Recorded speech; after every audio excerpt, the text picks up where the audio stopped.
بسم الله الرحمن الرحيم، والصلاة والسلام على أشرف المرسلين سيدنا محمد وعلى آله وصحبه أجمعين.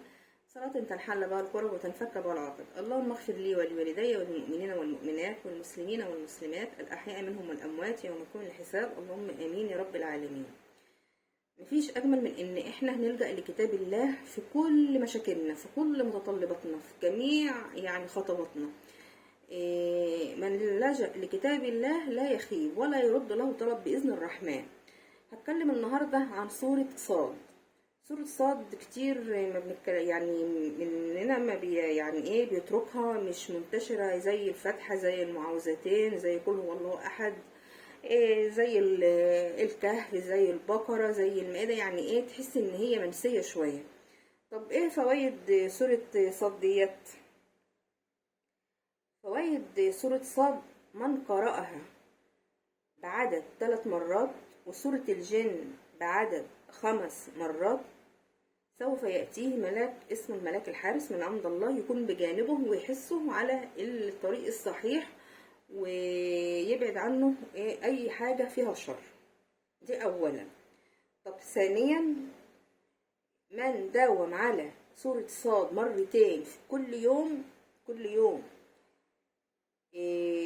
يأتيه من كل شيء يدعو به ويطلبه، وهي تسمى بسورة التسخير. هتقريها مرتين وتطلبي من ربنا ما تشائين.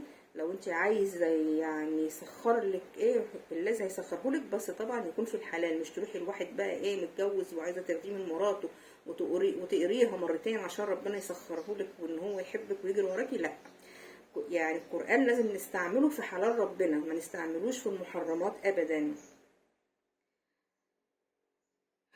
ونقول ايه تاني؟ سورة صاد لها قوة كبيرة في فك الأسحار المشروبة والمأكولة. ازاي؟ تقريها 9 مرات وعلى مية وتشربيها لمدة 3 أيام. في الحالة ديت السحر هيبطل بمشيئة الرحمن. خلاص كده عرفتوا فوائد سورة صاد. ما تتركوهاش ابدا، اقرأوها مرتين يوميا بنية كل شيء انتوا عايزينها، واخدين بالكم؟ بس زي ما قلت لكم في حلال ربنا.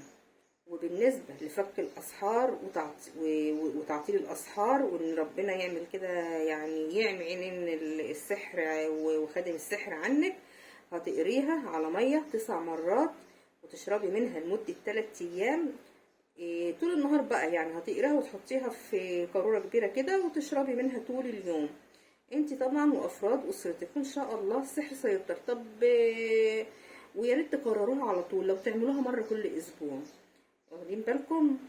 ويا رب كده يكون الفيديو ده خفيف واستفدتوا منه بأي شيء. ما تبعدوش عن كتاب الله أبدا، هو المنجي، هو الشافي، هو الواقي، هو فيه كل خيرات الدنيا ونعيم الآخرة.